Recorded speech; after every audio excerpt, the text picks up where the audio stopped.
Joining me today on This Week in Utah Politics is Mike Madrid. He's the former political director for the California Republican Party, had that job for two decades or so. He was one of the original founders of the Lincoln Project, and he is the author of a fantastic new book called The Latino Century. We're going to talk about that in a minute. But Mike, it's so great to have you on the show. Bryan, appreciate you making the time. Looking forward to the conversation.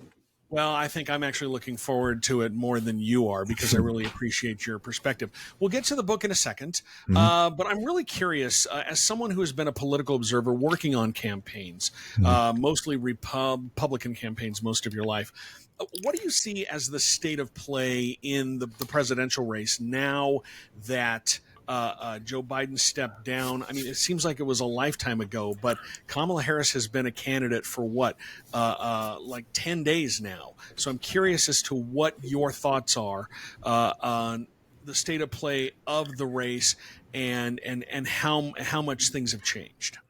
Well, look, it's been an extraordinary reset, and it's obviously historic because of the late nature of it. Even though we're less than 100 days out, no nominee in modern history has ever been selected this late in the process. But we've tipped clearly into kind of the cultural phenomenon space here. I don't think that they expected, nor did most of the punditry expect. I certainly did not expect that it would sort of catch fire this way. I absolutely expected a short honeymoon bump for her. But it feels in many ways like this trajectory is not only going to continue, but the contours of the race may have in fact changed. And that is very, this is the first time I'm saying that kind of publicly. I was somebody who was saying the data would suggest that Biden is more competitive than we think he is. And I don't think a change is appropriate, but this is a completely different race. It's we're not following the same trajectory anymore. And I've got to acknowledge that I was wrong at how fundamentally things I think could change. This week will be important in terms of whether or not she can continue not just the momentum, but this prosecutor versus perpetrator narrative. And we'll see what happens with the next round of data as she comes under what will probably be some withering attacks. But it's a competitive race. There's no question about it. I think you're right in saying that Biden would have been competitive against Trump. I mean, he was up until that disastrous debate performance. But it seems like the X factor, the thing that nobody saw, was just the overwhelming enthusiasm we're seeing from the Democratic base, from even independents, the so-called double haters, the people who did not want either Biden or Trump and said, we want to see someone else. Well, someone else is in the race. And now it feels like enthusiasm is just off the charts. That's exactly right. That's a really good way to put it. The first thing that we were looking for is how fast the Democratic base would consolidate, not just from the leadership, which it did quickly, very quickly, not just from the delegates, which it did equally as quickly, but from the voters. And that response, I think, was surprising to a lot of us. That would suggest it would take a couple of weeks to actually come together. It not only didn't take a couple of weeks, it really didn't take more than a couple of days. And so I think a lot of this has to do with the fact that Democrats are energized to finally be on the offense and arguing for somebody, when ever since the Trump era, they've really felt like they've been on defense. Joe Biden was a defensive pick. Let's remember that. He was not the top choice of most primary voters. In fact, he was behind in every category except for one, which was Democratic voters believed he stood the best chance at beating Trump, which was the priority. And I think now what they're realizing is if we just coalesce and unify, we can actually march down the field offensively. We don't have to be in this defensive posture. And I think that's a lot of the excitement and oxygen that has flooded into the room that's fueling this movement. And I think it is a movement. I think she actually has possibly a couple more points to go on the upward side of things to get this race into a place that will start to pull, from a polling perspective, look like the last couple of months of the 2020 race. You talked about going on offense, and we're recording this on Wednesday. I think we saw that in the Tuesday evening rally that Harris had in Atlanta, because she came out and in a tight 20-minute speech went right at Trump on a number of issues. She went right at him in immigration, which is really a perceived weakness of hers, and she went right at him in this. And it really feels like the Republican Party was not prepared for a possible entry into the race by Harris, and they're really caught flat-footed by her going on offense against them. Am I reading that right? Well, you're reading it exactly correctly, but let me explore this a little bit because you're tapping into something that is really quite extraordinary.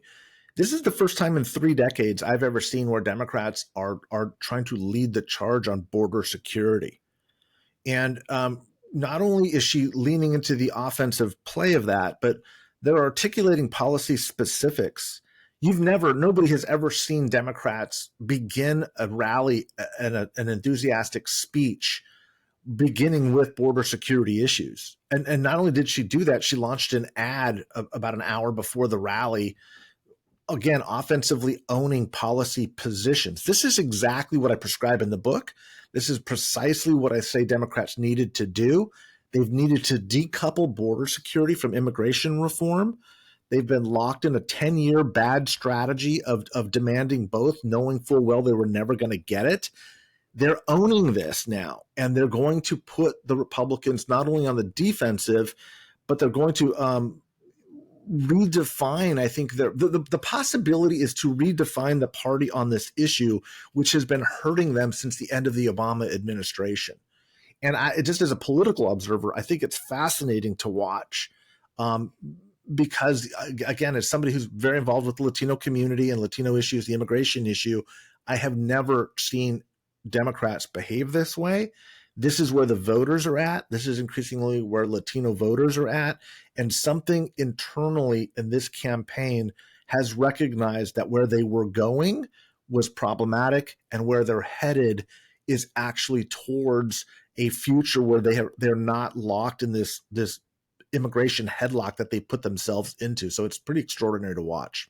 And let's use that as a great transition. The book is called The Latino Century, How America's Largest Minority is Transforming Democracy.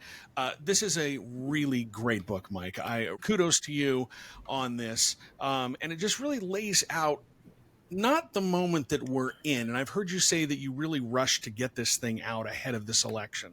But it addresses sort of the moment we're in, but it really lays out where we are heading as we have the largest minority, and America is on the precipice of becoming a minority majority country. So this is a vital read, and I would really recommend that everyone take a look at it. Give us the thesis of why you wrote this. I mean, just give us the TLDR of what you were hoping to accomplish. Well, I definitely wanted to look. I've been working on Latino politics, mainly in GOP politics, but I've worked for Democrats too in very big races. Worked obviously on the Lincoln Project, so I've seen both parties, how they approach Latinos, what they're doing right and what they're doing wrong. But I felt compelled after 30 years to write the book now because I saw us heading down to this bad place where we could have seen and may see Trump win an election with a record share of Latino votes. If that were to happen, that would essentially be a failure of not just the Democratic Party, but it would be a failure of pro-democracy activists to understand the moment. And the moment that we're in, to answer your question specifically, is we are in a moment where we are going to redefine the concept of what a quote-unquote minority voter is. Latino voters, as you correctly pointed out, just surpassed the African American vote in 2020 as the largest minority voting bloc in the country. And the numbers are going to start growing at an exponential pace. And at the same time, we're seeing more and more shift to the right, again, in a very non-traditional minority voting sense. A lot of people are kind of like, how can non-white voters vote for the Republican Party? And what I wanted to do was demographically and from an evidence-based perspective answer that question. And what it really comes down to, Bryan, is the fastest growing share of the Latino vote is third and now an identifiable fourth generation of Latino voters. These are overwhelmingly English dominant or English exclusive speakers. They don't have that personal relationship with the immigrant experience.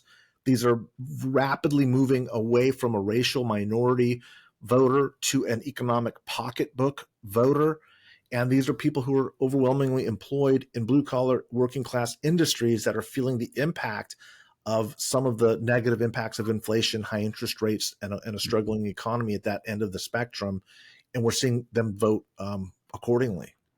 And one of the things that really struck me when I was reading this book is just the failure in the way that both parties are messaging to this growing population. And you point out a lot of it is cultural, and you have people who don't understand what the cultural piece of that is. Can you talk about that a little bit? Yeah, that's a great point, and it's a huge point. And what I want people to understand is that I don't call this a racial realignment like a lot of kind of people are covering this. Reporters are saying there's this racial realignment happening in the country. To me, it's more of the emergence of a new vote. Almost 40% of Latino voters are under the age of 30. Like, that's an extraordinarily large number of young people. And they're just not, they don't have these, we have the weakest partisan anchors of any racial or ethnic group. These are not diehard Democrats. They're not diehard Republicans. They're basically saying a pox on both of your houses. None of this stuff is working. And I'll kind of choose the lesser of two evils. And sometimes that can be a more populist candidate like a Donald Trump, which makes sense because he's anti-institutional, at least in his rhetoric. He's anti-everything. He's anti-this, he's anti-that. And a lot of these folks are saying, I get it. I don't understand the policy specifics, but don't care to because I don't believe y'all anyway. And so I'm willing to go and cast my lot with these folks. But the cultural components that you're mentioning, there is a blue-collar working class culture in this country that we don't recognize enough. And the culture loosely defined is basically, look, I'm not trying to be a billionaire or a millionaire. I'm trying to support a family, love to take a vacation, buy a home, and maybe save enough to kind of allow my kids to go to college and be comfortable. And if I play by the rules, I'll do the 9 to 5. I'll do that. And I'm not trying to do anything other than just be a good person and live a good life. What Bill Clinton used to say, playing by the rules, right? And getting ahead, not making $1 million a year, but just saving enough to be comfortable and not having to do anything other than live. That's essentially blue collar culture and values. Play by the rules. You get to do a little bit better, leave the country a little bit better, hand it off to the next generation.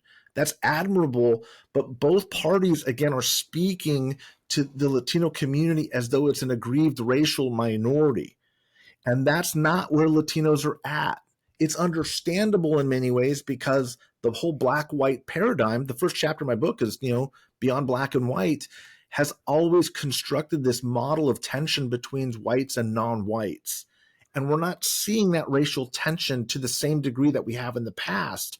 And so it's confounding a lot of politicians and both parties by saying, well, if it's not about aggrieved racial issues, if it's not about immigration, what is it about? How do we convey these economic issues, these security issues in a way that is culturally sensitive, that is not like the way we've been talking about race for 250 years in this country? And you also point out another part in your book, and this gets back to the economic and the populism part of it, is that the working class in America is rapidly transforming. It's no longer majority white. You are seeing the working class becoming much more brown, much more black, and those working class issues, that working class is going to have different priorities than what we've seen in the past. And whoever figures out how to address those issues first is going to be sitting pretty well electorally, right? Yeah, that'll become whichever party figures out how to win the votes, the hearts, the minds, and the votes of a multi-ethnic working class in this country will be the dominant party for the next generation. And for the moment, Republicans are making inroads, as I like to say, despite their best efforts, not because of them. Okay. And what I mean by that is there are tectonic demographic shifts happening economically that allow for this economic populism. 1 in 5 Hispanic men work in the residential construction space or in a related field. 1 in 5. And that's extraordinary at a time when interest rates have tripled and inflation has eaten 20% of the currency's value since Donald Trump was president. Like, it's quantifiable that these people economically were better off under Donald Trump, at least up until COVID, right? And that is a reminder that will come into play, as it should, during this campaign. But for a long time, there was a good run going on for this level of in the economy that doesn't feel the S&P 500 setting records, that doesn't feel the economic data coming out of Wall Street. And so there's this tension between democratic messaging and where working class people are at. And I think this illustrates the fact that Democrats, as much as it's hard for them to hear, are not the party of the working class the way that their parents and their grandparents believed the party to be. Look, I'm from a lower middle class Latino working class Democratic family, Catholic, the whole 9 yards. I'm a stereotypical Latino kid who grew up in the 80s. I know that if I was at the same dining room table today as a teenage kid, my parents would not be having the same party discussion and characterize the party the same way. And that's a conversation that's happening at a lot of Latino households. And so Democrats have trouble with the working class part of that equation. Republicans have trouble with the multi-ethnic part of that equation. And both of those struggles are very real. They're more than semantic. They're part of the cultural ideological makeup of both parties. And as Democrats consolidate college-educated white voters at a historically fast pace, Republicans are consolidating non-college educated voters at an equally historically fast pace. The fact of the matter is the fastest growing segment of the non-college educated workforce is Latinos. Your book, I think, should be required reading for political people here in Utah, because it's easy to write off the state. Oh, it's Utah, it's Republican, it's predominantly white, but there is change on the horizon here. I mean, you look at Luz Escamilla, who's the minority leader in the Senate, Representative Angela Romero. She is the minority leader in the House. They're both Latino. Utah has a very aging population. We're becoming much more multicultural. 23.5% of our population is made up of racial and ethnic minorities, and just over 15% of that of the entire population is Hispanic or Latino. So this is going to become a salient issue in local politics here in the state as that transformation, I guess, accelerates, because this change is coming. Not only that's exactly right. And then again, look, as somebody who's, in my early 50s now, for so long, this was a California, Texas, Arizona phenomenon. Florida was sort of the weird outlier, still is, but now I'm getting calls from Tennessee and Montana, and you look at Utah, right? This is happening everywhere. This is why the book is called The Latino Century, is this change is happening in every state and every neighborhood in the entire country. But you brought up one specific data point that I really want to drive home, because Utah is, I think, the most fascinating on this front. The minority leaders in both houses are women, and Hispanic women. And as I argue in the book, and there's a lot of really fascinating data on this, Hispanic women is much more common to be in leadership than not in our culture. And so the Latinization of America will in many ways be the feminization of America, because if you look at California, we have more Hispanic women in our legislature than Hispanic men. And even in red states like Texas or Florida, they're almost at parity. In New Jersey, it's significantly more women than men. In Utah, you've got, your minority party is led by Hispanic women. This is common. What we're seeing is Latinos have not just the largest gender gap in our voting, but we elect women at a rate far greater, far faster than any other race or ethnic group in the country. And so in many ways, again, I point out in the book, Latinas have achieved what white women have not been able to achieve since suffrage, which is parity in representation, because it's so natural, it's so common for us to have women in leadership roles. That's going to profoundly change not just the Latino community, but our sense of American identity and the issues that we focus on and concentrate in the approach within which we engage public policy issues. There's a couple of other things that you point out in the book that I found absolutely fascinating. The fact that you cannot paint the Latino population in America with a broad brush, because there are in Miami, it used to be thought of as predominantly Cuban. That's not the case anymore. You are seeing Latino people moving to the United States, coming to the United States from all over Central and South America, and they all. It's hard to communicate to each one of those because of the different parts of their culture. I mean, and that's probably a good thing for you because you are someone who works on political communications. But I mean, that's going to be very hard for policy makers to try and address the interests, the priorities of these different populations, because you can't just say, "Oh, this is a policy that's going to appeal to Hispanics," because then you have to say, "Well, which ones?" Right? Right. Yeah, look, that's a great observation. And I think one of the fascinating things that's happening as we do transform into a really truly pluralistic American society for the first time, as you mentioned earlier, look, in 8 short years, America will be a non-white majority country.